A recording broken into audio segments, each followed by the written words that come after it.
Chers amis, chers Wikideurs, j'ai le plaisir de vous retrouver ce soir et je suis ravi d'accueillir Romulus et Yves. Donc Romulus, fondateur et président d'Evatix. Bonsoir.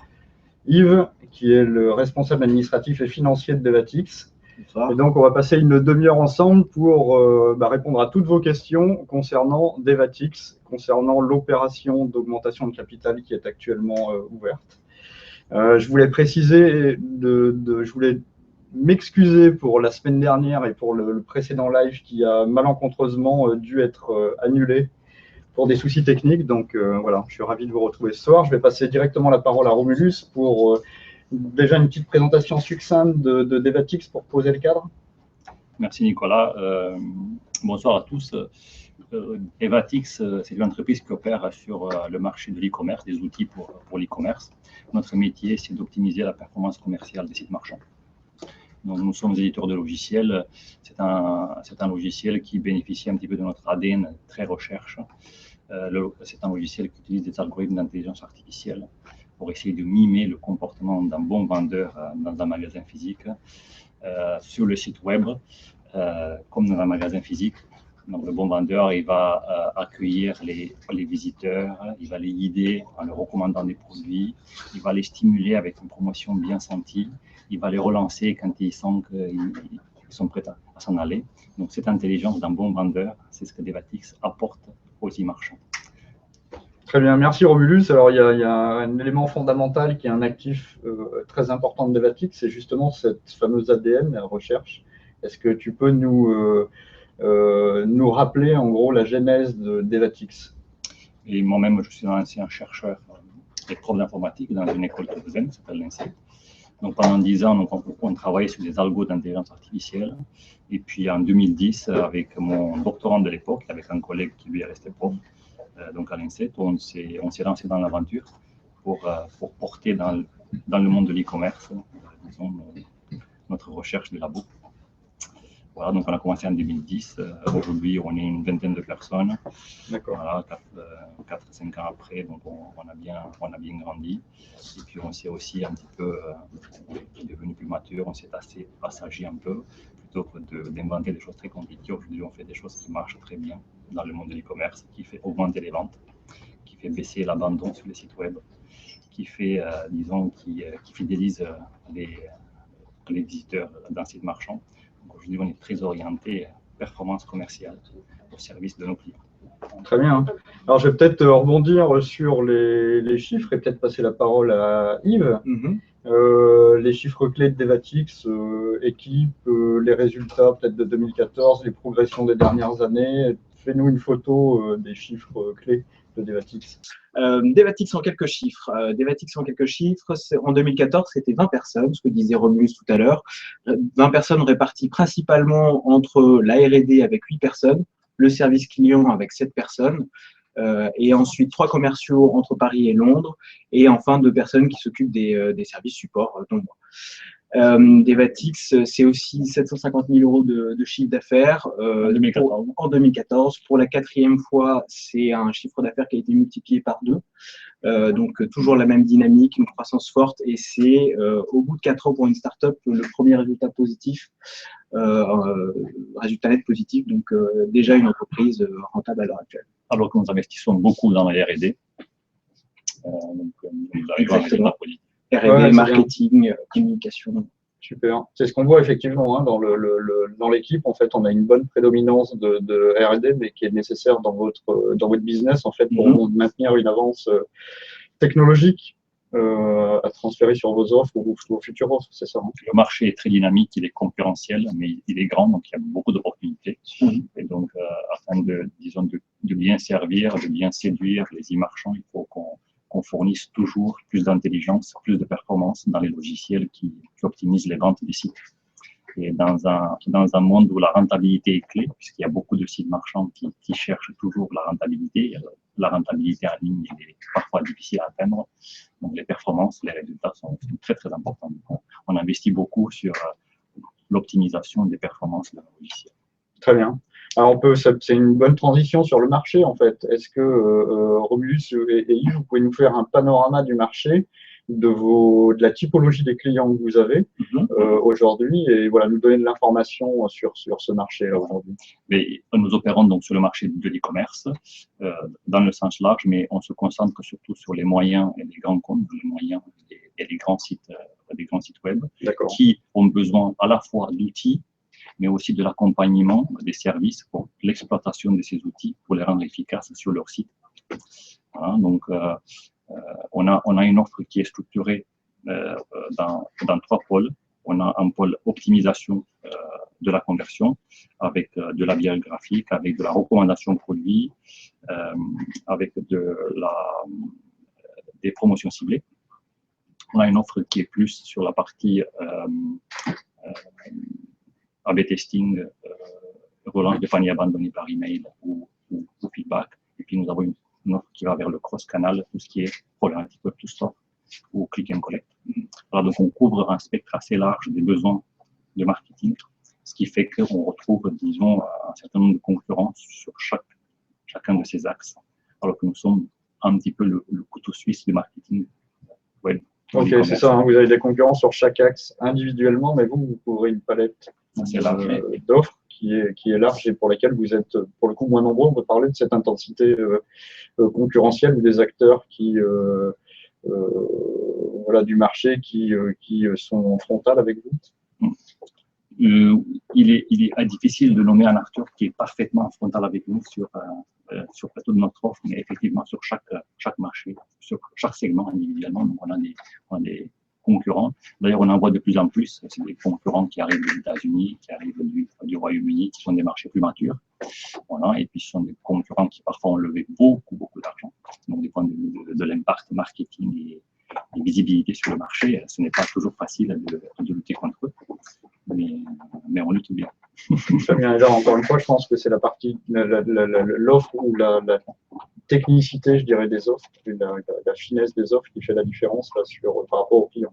Pas seulement, il y a aussi la complémentarité dans le sens où justement on n'a pas de concurrent qui possède une gamme aussi importante que Devatix et c'est une de nos forces justement par rapport à ces concurrents qui peuvent être de très bons spécialistes par exemple sur la recommandation de produits. Nous, on a une vocation vraiment à être des partenaires stratégiques de nos clients qui sont les commerçants, qui ont des besoins justement d'avoir des outils à la pointe régulièrement et qui ont aussi besoin d'avoir des interlocuteurs capables de répondre très rapidement à leurs problématiques. Et en plus, comme ce sont des problématiques qui évoluent beaucoup, ils ont besoin que ces interlocuteurs justement investissent pour eux dans les nouvelles technologies, dans les nouvelles solutions de demain. Et véritablement, nos clients, c'est ce qu'ils recherchent chez Devatix, c'est ce qui fait notre force par rapport à nos concurrents. Pardon. Très bien. Parce qu'on peut décliner peut-être sur les modèles économiques. On a Romulus a évoqué effectivement 4 pôles d'intervention ou segments d'offres, 3 segments d'offres, pardon, plus du conseil. Je pense qu'il y a aussi du conseil que tu as évoqué. En termes de modèle économique, comment vous fonctionnez aujourd'hui? Donc, puisque nous sommes à la fois éditeurs de logiciels et donc fournisseurs de solutions sur la base de notre logiciel, donc on fonctionne sur le segment des sites marchands, donc des sites e-commerce. Donc, il y a une partie de la rémunération qui est en fonction de la volumétrie de la taille du site. Oui. Voilà, et puis il y a notre partie qui est en fonction de performance que notre solution apporte. Donc on a un mix qui fait que, disons, on a un modèle économique qui parle bien à beaucoup d'acteurs sur le marché. D'accord. Et donc, ouais, du coup, il y a une récurrence avec vos clients. On peut parler du taux de récurrence ou de renouvellement de contrat, du coup, parce qu'il y a des paiements en mensualité. Donc, on peut évoquer ces éléments-là. Oui, effectivement. Donc, on a une partie abonnement mensuel pour des contrats qui durent 1 an ou plus. Et puis nous avons des prestations qui sont plus ponctuelles. Nous avons aussi une très bonne fidélité, une très bonne fidélisation de nos clients. C'est ça exactement. Voilà, puisque notre running business ne fait qu'augmenter d'année en année et de manière significative. D'accord. C'est-à-dire qu'on a une capacité justement à acquérir de nouveaux clients assez facilement puisqu'on est un éditeur de logiciels et notre objectif c'est aussi d'acquérir de plus en plus facilement en offrant des logiciels qui sont une sorte de produits d'appel de moins en moins chers qui nous permettent justement de rentrer en relation avec nos clients potentiels et ensuite de leur montrer toute l'efficacité de notre gamme complète et à partir de là justement de générer de plus en plus de chiffre d'affaires avec ces clients petit à petit au fur et à mesure qu'on progresse dans notre relation avec eux. Très bien. Donc, en gros, les clients que vous aviez au démarrage sont toujours clients, en fait, et ils travaillent, voilà, ils travaillent Exactement. toujours avec vous. Ils ont peut-être étendu On a leur l'objectif de sollicitation. souffler notre première bougie de 5 ans cet été avec notre premier client. Notre tout premier client, on l'a toujours et il est toujours très content. Très bien. Exactement. Au niveau commercial, j'ai noté que vous aviez un pied en Angleterre, mais même quasiment historiquement, enfin depuis 2-3 ans, il y avait cette volonté-là. En tout cas, vos premiers clients étaient anglais. Comment ça se passe sur ce terrain-là? En fait, donc on a investi sur le marché par opportunité, puisqu'on a eu l'opportunité de vendre, d'avoir un premier client en Angleterre, et puis on a vite observé que par introduction, par ricochet, on pouvait prendre relativement facilement d'autres clients. Et donc aujourd'hui, il faut qu'on profite de ce noyau de clients très important. Ce sont des grandes marques en Angleterre qui sont nos clients. Donc pour attaquer un peu plus sérieusement le marché, c'est pour ça que un des objectifs de l'investissement de cette levée de fonds, c'est d'avoir une présence commerciale plus forte au Royaume-Uni. Parce que c'est un marché qui est 2 à 3 fois plus grand que le marché français de l'e-commerce. Donc c'est le plus grand marché européen de l'e-commerce. Très bien. Donc, tu as fait la transition. Alors, on va parler effectivement, bien sûr, de l'opération actuelle de levée de fonds. Pourquoi cette opération? Alors, du coup, pourquoi faire cette opération? Pourquoi cette opération? Alors, il y a deux visées un petit peu dans l'opération, qui est une première stratégique, véritablement, dans le sens où on cherche à faire intervenir dans le capital de Devatix des personnes qui ont des compétences clés pour nous, qui peuvent nous apporter déjà une connaissance du marché, ou alors une connaissance des outils, des besoins de nos clients, ou ensuite des compétences en gestion de projet, en gestion d'entreprise. Donc, on a cette volonté de s'adresser à des personnes qui vraiment puissent nous aider.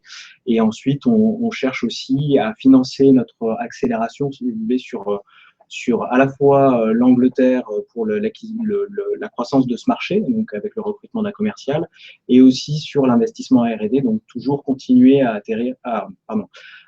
accueillir des compétences clés chez Devatix et les nouveaux talents un petit peu de demain pour le développement de nos produits. Donc c'est deux axes aussi, donc R&D et développement commercial. D'accord. Et donc, avec ce tour, si ce tour est réalisé, les perspectives de Devatix, on peut faire une petite projection, là, on va un peu plus loin, peut-être à 2-3 ans, avant de revenir sur les questions, parce qu'on a commencé à avoir quelques questions de Witseeder. Ouais. On peut faire une projection à 2-3 ans, en fait, Devatix, comment il se situe sur son marché, quels sont les objectifs en termes de business, dites-nous. Vas-y. Je continue, alors. Très schématiquement, à 2-3 ans, ce serait d'arriver par exemple en 2017 à 3,5 millions de chiffre d'affaires. Donc, essayer de continuer un petit peu cette dynamique de forte progression de notre chiffre d'affaires d'année en année. Presque doublé d'année en année. Voilà, en restant raisonnable, donc du coup, essayer de garder des objectifs qui sont parfaitement réalistes. Tout en se développant de plus en plus sur l'Angleterre et sur la France. Pour l'instant, on a aussi une stratégie qui reste assez opportuniste sur les autres marchés, mais qui peut rester une possibilité de développement encore supérieure, c'est-à-dire que sur les autres marchés, on se développe via des partenaires commerciaux qui sont déjà implantés sur place, donc on ne cherche pas à avoir de présence commerciale directe, mais ça peut être, encore une fois, par rapport au business plan qu'on a, ça peut être un levier de croissance supplémentaire si effectivement on en a l'opportunité comme on l'a eu avec l'Angleterre auparavant. Donc il y a cette possibilité de croissance qui est très forte. Et donc sur les 3 années qui viennent, l'idée est vraiment d'intensifier un petit peu nos efforts, de maintenir déjà du point de vue commercial et marketing l'image de marque Devatix, de rester présent dans le marché, ce qui est extrêmement important vu l'importance des concurrents et le nombre des concurrents. Et puis ensuite, toujours maintenir cet effort de R&D proportionnel au chiffre d'affaires, donc vraiment que ce soit une composante forte de Devatix et que ça reste le levier de sa croissance future. Très bien. Donc 3,5 millions en 3 ans et presque 10 millions en 5 ans. C'est ça, fin 2020, 10 millions de chiffre d'affaires, c'est un objectif tout à fait raisonnable et atteignable pour Devatix. Très bien. On peut parler d'exit déjà, possible, parce que ça relie un peu cette notion de levée de fonds. Est-ce que, voilà, comment vous percevez ça à terme? En fait, toutes les options restent possibles. Hein. Donc, je pense qu'à horizon de 3 ans, il serait intéressant de faire une sortie d'une façon ou d'une autre. Hein. Voilà, donc c'est quoi? C'est industriel, fonds d'investissement pour aller encore plus loin, pour remettre un peu de carburant dans la machine pour attaquer l'international, c'est ça, hein, les deux options clés, c'est sans doute quelque chose comme ça. Principales, oui. D'accord, très bien, très bien. Alors si vous le permettez, je vais. Oui, on y va. Oui. J'ai un certain nombre de questions. On va revenir sur le business model et les abonnements à l'EFI parce que Rémi nous a posé la question. Comme on a eu des problèmes de son, je préfère que vous le révoquiez simplement. Le modèle. Oui. Donc en fait, on vend, donc, nous vendons notre logiciel avec un abonnement mensuel. Et dans l'abonnement mensuel, il y a une partie qui dépend de la taille du site et une partie qui dépend des performances constatées sur le site. Donc, on a un modèle hybride qui est à la fois en fonction de la consommation de nos services et aussi qui est complété par la partie performance. Ce qui se prête bien à l'e-commerce. Et par exemple, un de nos modules, nous vendons un module de relance de panier abandonné par email. C'est quelque chose qui se prête très bien à la performance puisque on prend donc une commission sur les paniers abandonnés et validés grâce donc au logiciel de Devatix. D'accord, très bien. Il y a du conseil, il y a de la prestation intellectuelle en plus. On fait donc dans notre abonnement mensuel, on inclut une quantité de conseils, donc d'accompagnement, et c'est pour ça que sur le marché des moyens et des grands comptes, c'est quelque chose de très important, le conseil d'accompagnement. D'accord, très bien. Erwan qui va me poser la question directement, en fait, est-ce que WeSeed a testé les solutions de Devatix? Eh bien sûr, Erwan, nous avons testé et nous testons, enfin nous sommes utilisateurs des solutions Devatix. Depuis 1 an et demi, 2 ans. Depuis voilà, 1 an et demi, 2 ans. Alors à une petite échelle, hein, parce qu'on est, comment on va dire, le trafic du site de WeSeed, il est sans commune mesure avec le client moyen de Devatix. On parle de milliers de visiteurs jour. Chez WeSeed, on n'est pas sur ces phases-là. Néanmoins, on a souhaité,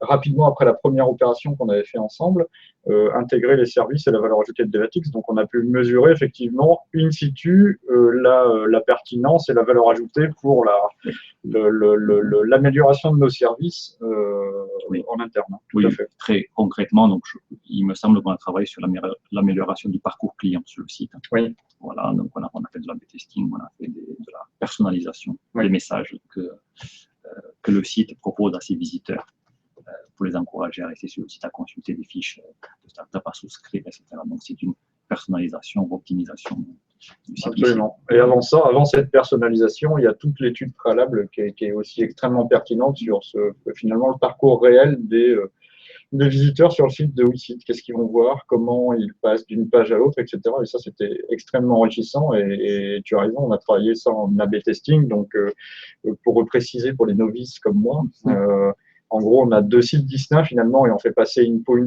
partie de la population sur un site qui est un peu remanié avec des fonctions différentes et l'autre partie de la population sur un site conventionnel et on regarde les écarts. Et on essaye d'améliorer l'ergonomie du site, c'est ça, hein, pour le parcours client. Et on garde la version qui performe le mieux. Très bien. Donc voilà, donc on est client Devatix. Voilà. Stéphane qui aimerait bien avoir des noms en fait. Quels sont les grands comptes signés par Devatix? Est-ce qu'on peut avoir des noms de clients? Oui, très bien. En fait, nos clients sont notre fierté. Hein. On est très, très heureux d'avoir des grands noms. Peut-être dernièrement, donc on peut citer L'Oréal Luxe avec ses marques Lancôme Biotherm. On peut citer La Poste, on peut citer nos clients anglais aussi, Fexate, Whistles, Thomas Pink dans les groupes LVMH. On travaille pour le bijoutier Mati, qui est le plus grand site de vente de bijoux donc en France. On travaille aussi pour un site de vente de bijoux en Suisse qui s'appelle Uresh. Il y en a tellement. On pourrait citer Mini aussi dans les noms qui parleront à tout le monde. Effectivement, il y a Mini BMW qui fait partie de nos clients aussi en Angleterre. On travaille beaucoup pour le retail. On travaille aussi dans le monde de l'assurance. On travaille pour Humanis, pour le groupe Humanis. qui est notre client depuis plus de 2 ans. Voilà. Ah, vous êtes multi-segment quand même. J'ai noté du luxe, de l'automobile, de l'assurance. Mais en fait, tous ces marchés-là, ils s'abordent de la même façon. Alors, vous avez une stratégie différenciée par segment. Comment ça se passe? Oui et non. Il y a des bonnes pratiques qui fonctionnent sur n'importe quel site commercial, n'importe quel site marchand. Et puis, donc, en fonction du segment du marché, l'argumentaire marketing et commercial est adapté donc, en fonction de la cible. Et c'est pour ça que bien écouter nos clients, bien comprendre leur métier est très important pour ceux qui sont chez Devatix au service des clients, pour être force de proposition et proposer donc des campagnes pertinentes pour améliorer leur performance. Très bien. En tout cas, je pense que c'est un track record qui prend tout son sens. Enfin, en tout cas, qui valorise votre savoir-faire et vos actifs, du coup, parce que tous ces gens-là ou tous ces grands comptes-là ont bien sûr fait une étude, j'imagine, assez fine des solutions du marché. Et donc, je trouve ça très, très pertinent. Erwan qui veut avoir de l'information sur la stratégie commerciale. Hein, comment les commerciaux de Devatix démarchent les clients. Et quel client ciblez-vous? Je pense qu'on vient d'y répondre. Mais en tout cas, voilà, plutôt rentrer peut-être un peu plus finement sur la strate commerciale et le plan d'action. Oui, aujourd'hui, le marché, on l'adresse principalement en direct. Donc, on fait de la vente directe via notre force commerciale. Nous commençons à travailler de plus en plus sur l'identification de partenaires stratégiques qui nous permettraient donc d'avoir une couverture marché plus grande. Donc, en particulier, on a récemment signé un accord avec un distributeur à l'échelle mondiale qui s'appelle Excalibur Analytics sur le secteur des casinos et des jeux en ligne. Donc, ce sont ces gens-là qui ont beaucoup de contacts dans ce milieu, qui distribuent donc à l'échelle mondiale. Et c'est grâce à cela que nous avons parmi nos clients des loteries en Europe ou ailleurs. Voilà, donc c'est à la fois de la vente directe qui est notre modèle, qui est notre façon principale de faire aujourd'hui, mais aussi la vente indirecte via des distributeurs. Très bien. Des partenaires. Alors, ce que je peux vous proposer, et ça va rejoindre la question d'Eric, c'est de reprendre le chemin de cette opération de levée de fonds. En fait, Eric a une question qui est légitime. Est-ce qu'on parle d'un bridge aujourd'hui? À qui elle s'adresse? Est-ce qu'on peut détailler un peu le format de l'opération, hein, en termes de montant global recherché? Qui sont les investisseurs finalement sur ce tour qui sont pressentis? Voilà, hein, on peut le préciser. Moi, je pense que voilà, je vous laisse le faire. L'objectif, donc, comme j'avais expliqué, était à la fois un objectif stratégique, donc d'acquérir des partenaires. Justement, Romulus parlait d'Excalibur. Excalibur rentre dans le capital de Devatix via cette levée de fonds. Donc, c'est un exemple, par exemple, des nouveaux partenaires stratégiques qui rentrent chez nous. On a des personnes qui sont dans les secteurs des assurances aussi, qui rentrent chez nous, qui nous apportent du réseau sur ce secteur qui est spécifique et qui est intéressant à adresser pour nous. Donc, c'est des exemples sur l'intérêt stratégique d'avoir ces actionnaires avec nous. Et comme par hasard, les grands patrons de certains de nos clients, comme ils ont vu à quel point Devatix leur apportait du business, ils veulent absolument investir. Exactement. Ce qui est pour nous quelque chose d'extraordinaire. Qui est exceptionnel et qui a une valeur inestimable. En fait, puisque justement, ils ont d'autant plus envie de participer au développement de Devatix, à parler de leur expérience en tant que client, voir comment Devatix pourrait mieux répondre à leurs attentes. Et là, on a des personnes qui sont particulièrement impliquées et particulièrement honnêtes avec nous. Du coup, dans nos échanges, c'est quelque chose, je pense, qui est assez unique et très important. Très bien. On peut parler donc d'augmentation de capital, réservée. Hein, il y a des investisseurs historiques, des clients et des partenaires. C'est ça. C'est tout. Et WeSeed, qui est aussi actionnaire historique. Exactement. Et c'est cet effet-là, en fait, qui nous permet de vous accompagner, enfin, en tout cas, d'amener une brique à l'édifice sur ce tour-là. Puis c'est un excellent moyen aussi de voir un petit peu les réactions de personnes qui sont moins averties sur le marché de voir comment, quelle est l'image de Devatix, comment on peut se présenter par rapport à d'autres personnes, qu'est-ce qu'on véhicule. Et c'est cette interaction-là qui, sur le crowdfunding, qui est extrêmement importante et très enrichissante pour des sociétés comme Devatix qui ont toujours une volonté de se développer et qui ont besoin un petit peu de ce retour. Très bien. Alors, je ressens juste sur la question initiale d'Eric, effectivement, là, je pense qu'on ne parle pas d'un bridge pour Devatix, c'est la réunion d'opportunités en fait qui font que ce tour existe. C'est-à-dire que vous ne faites pas l'effort d'aller chercher des fonds en dehors des connexions directes, des investisseurs historiques, comme on le disait, des clients et des partenaires. Devatix est à l'équilibre, donc il pourrait assurer son exploitation aujourd'hui sans avoir recours à de l'argent extérieur. Donc on est plutôt là pour couvrir en fait des besoins d'investissement qui vous permettent d'aller encore plus vite vers votre Exactement. Donc réparti à moitié entre l'investissement commercial principalement au UK, en Angleterre, et aussi en R&D toujours pour continuer à appuyer sur l'accélérateur et innover de plus en plus pour nos clients. D'accord. Et si je vais plus loin, en fait, on fait cette opération là. Et au niveau de la stratégie financière, en fait, la prochaine étape, financièrement parlant, c'est à 3 ans avec, on peut imaginer un exit, ou en tout cas une proposition d'exit ou une nouvelle capitalisation pour vraiment prendre un essor international. C'est comme ça qu'il faut le… L'essor international est effectivement un exemple parfait des besoins ou d'un besoin spécifique en financement que Devatix pourrait avoir d'ici 2-3 ans. On imagine conséquent. Voilà, conséquent, puisque c'est difficile de s'impliquer, de s'implanter directement dans un pays commercialement. C'est un investissement lourd et pour lequel on pourrait avoir besoin justement de nouveaux financements d'ici 2017. Et comme nos partenariats actuels sont assez fructueux, il y a des chances qu'on ait un peu cette nouvelle opportunité, comme on l'a eu au UK, d'ouvrir un marché. Oui. Alors Eric a une réflexion qui est pertinente. Voilà, en général, je le cite, en général, c'est pas toujours bon que les clients possèdent une part du capital. Attention aux interférences sur l'indépendance de votre stratégie. Comment on répond à ça?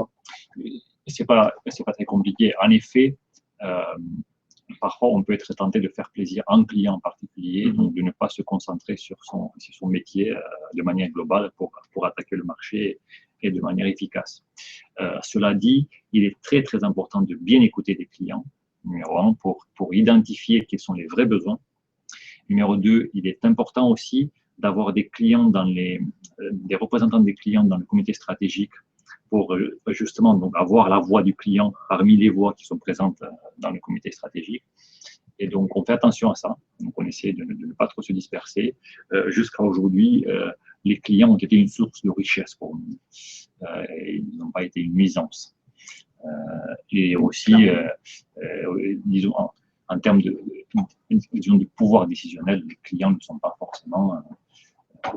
Ils restent minoritaires. De toute façon, ils restent minoritaires.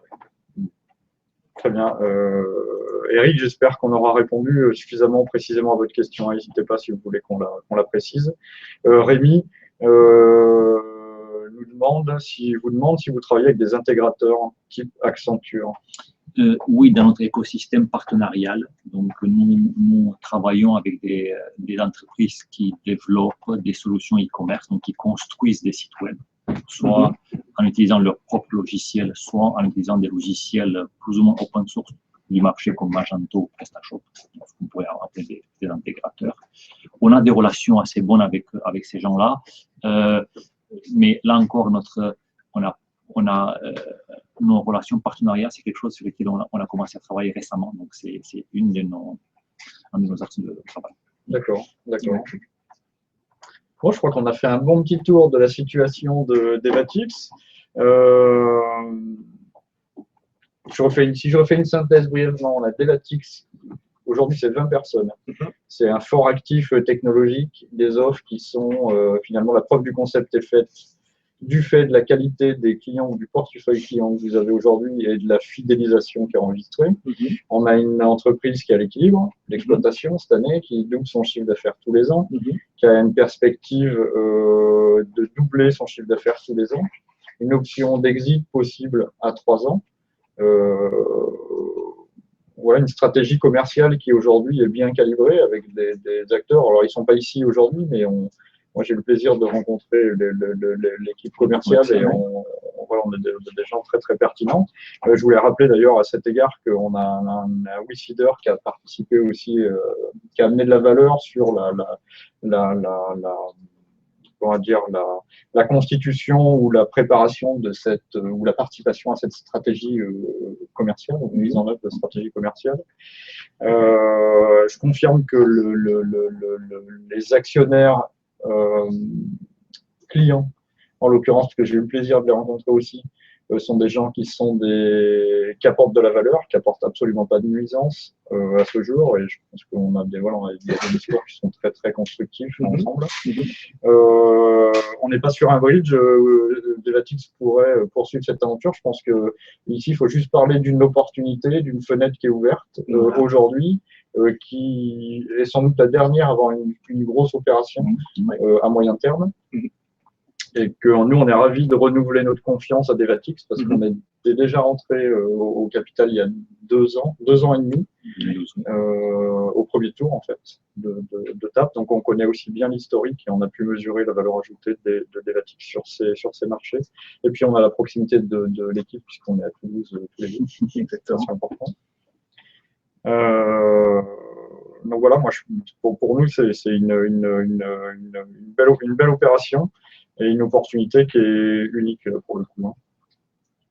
Je rebondis sur une dernière question de Stéphane. Quelle est la part du CA du marché UK?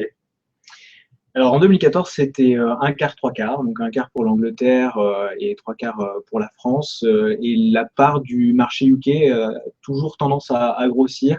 Alors bien évidemment, j'ai pas de chiffre définitif pour 2015, on est qu'au premier mois de l'année, mais pour l'instant, il est assez vraisemblable qu'on arrive plutôt à une répartition de 1 tiers, 2 tiers.